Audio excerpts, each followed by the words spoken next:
Jeste li se ikad zapitali čemu zapravo služi ovaj sićušni džep koji se nalazi na gotovo svim trapericama odmah iznad glavnog džepa?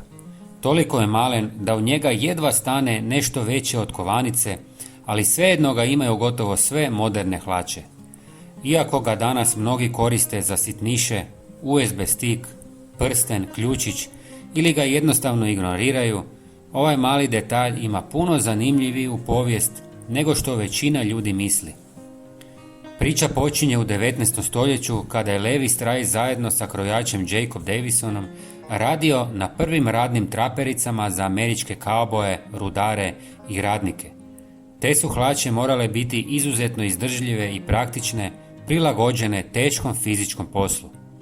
A tada je gotovo svaki muškarac nosio džepni sat. Ti su satovi visjeli na lancu i obično se držali u prsluku, ali na divljem zapadu prsluk se više nije nosio.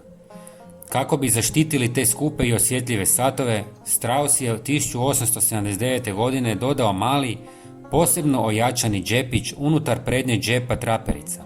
Zvao se Watch Pocket ili Pocket Watch Holder i služio je isključivo za sigurnu pohranu džepnog sata. Zanimljivo je da se taj džep gotovo nije mijenjao više od 140 godina.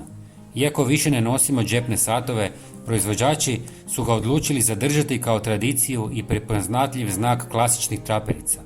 Postao je dio identiteta, nešto poput malog potpisa koji povezuje moderne traperice s njihovim povijesnim korijenima.